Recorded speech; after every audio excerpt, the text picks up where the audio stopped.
आइए गाइस, आज मैं आपको समझाऊं कि ये जापानी मशीन में क्या क्या फ़ाल्ट आते हैं।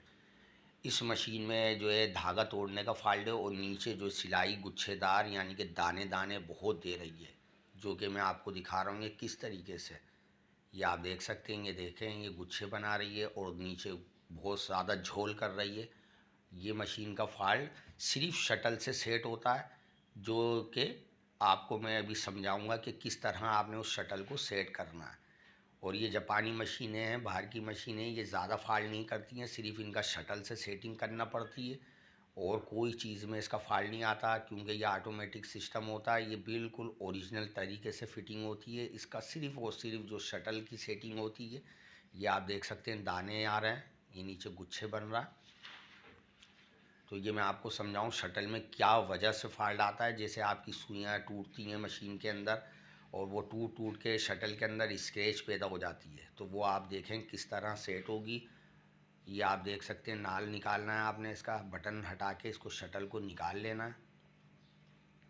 ये आप देखें, ये शटल के अंदर स्क्रैच आ गए, ये नोक के अंदर स्क्रैच आ गए जो ये धागे को फंसा फंसा के निकाल रही है, जो नीचे आपके मशीन के अंदर गुच्छे पैदा हो गए। ये आपने इस तरीके से रेती से सेट करना है। और याद रहा है, रेतमाल इस तरीके से लगाना है कि नोक के अंदर जो भी बाबरी वगैरह स्क्रैच है वो आपने ख़त्म करना है। ये रेतमाल इस तरह इस्तेमाल करना है। ये चारों तरफ से रेतमाल से आपने सेट कर लेनी है। ये आपने देख लेना हाथ से कि कहीं स्क्रैच ना रहे, क्योंकि ये धागा जब निकल रहा है स्क्रैच के अंदर फंस के निकल रहा है, तो उसकी वजह से आपके नीचे सिलाई मशीन में फॉल्ट पैदा हो रहा है और धागा कट रहा है। क्योंकि इस मशीन में सिर्फ शटल का फॉल्ट आता है, या तो आप नया लगा दें या इस शटल को सेट करें, या आप साफ़ सुथरा इसको करने के बाद इस शटल को निकाल के इस तरीके से आपने सफ़ा करना है।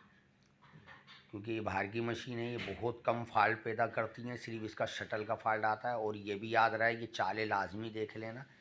ये चाले आप देख सकते हैं बिल्कुल बराबर है और सुई की टाइमिंग इसकी बिल्कुल फिट है।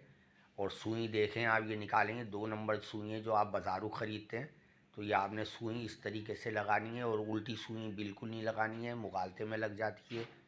ये कटा हुआ हिस्सा ये देख सकते हैं आप, ये अंदर के साइड आएगा।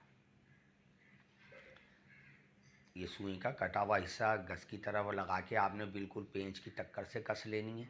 और सुई ओरिजिनल लगानी है, मकेनिक से आपने ख़रीदनी है सुई, जैसे आप रील धागे वालों से ख़रीदते हैं। ये सुई आप बिल्कुल नहीं इस्तेमाल करना। ये आप देख सकते हैं नीचे टेमिंग बिल्कुल घस की ओके है, सिर्फ जो फॉल्ट था सिर्फ शटल का था। ये आप बिल्कुल क्लियर है। ये आप देख सकते हैं, इस तरीके से आपने टेमिंग चेक करना है। ये सुई इस तरीके से शटल से निकलेगी। ये आपने साफ़ सुथरा करने के बाद ये वापस इसका कवर लगा देना। बस सिर्फ इतना सा फॉल्ट था इसका, जो आप परेशान हो रहे थे। इस तरीके से इन मशीनों की सेटिंग इस तरीके से होती है। ये आपने ऑयलिंग कर दी, अभी आप देख सकते हैं नीचे इस तरीके से ओके है, बिल्कुल क्लियर है। ये सब आपके सब कसाइयाँ ओके हैं, बस सिर्फ शटल की सेटिंग थी। ये आपने देख लेना शटल इस तरीके से। और ये मैं बता रहा हूँ कि आपने ये चाल लाजमी चेक करनी है। ये आपने धागा डाला इस तरीके से, धागा डालने का तरीका भी मैं आपको समझा रहा हूँ। ये प्लेटों में धागा इस तरीके से आपने रखना है, ना ढीला हो ना टाइट हो। ये सेटिंग से आपने इस धागे को दरमियाना करना। और ये जो स्प्रिंग है इसके अंदर लाजमी आपने रखना है। ये आप देख सकते हैं, मैं आपको करीब से दिखा रहा हूँ, ये स्प्रिंग है। ये आप देखें स्प्रिंग है, ये लचक लाजमी हुई है, देख सकते हैं आप। ये स्प्रिंग है, इसके अंदर लाजमी, ये देखें, ये इस तरीका लाजमी करना है आपने। या आपने धागा डालने के बाद आप चेक करें, इंशाल्लाह आपकी सिलाई ओके। धागे की सेटिंग इस तरीके से करनी है।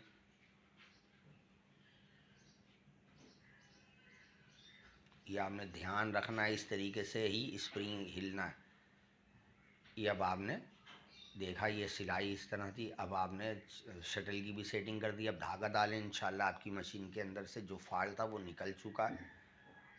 या बोबिन केस का भी धागा चेक कर लें, ना दरमियाना हो ना टाइट हो ना लूज़ हो। इसको इस तरीके से रखना है कि हल्का सा खिंचाव हो। ये इस तरीके से आपने बोबिन केस का धागा रखना।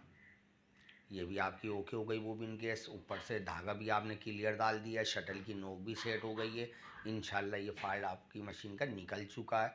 तो आप बेफिक्र होके अपनी मशीन से सिलाई कर सकते हैं, कोई फॉल्ट नहीं है। क्योंकि इन मशीनों के अंदर बहुत कम ऐसा होता है जो फॉल्ट आए, नहीं तो ये शटल के अंदर स्क्रैच आने से फॉल्ट पैदा होते हैं। ये आपकी देखें आप सिलाई, ये बटन का ये चाल का हिस्सा है।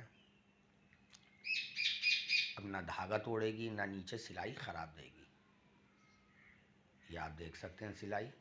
और आपको मैं जिगजैग भी करना सिखाऊंगा, ये किस तरह से जिगजैग पर भी फॉल्ट करती है। तो ये है आपकी शटल की सेटिंग करने से ये जिगजैग का भी फॉल्ट निकल चुका है। ये देखें आप क्लियर हो गई है सिलाई,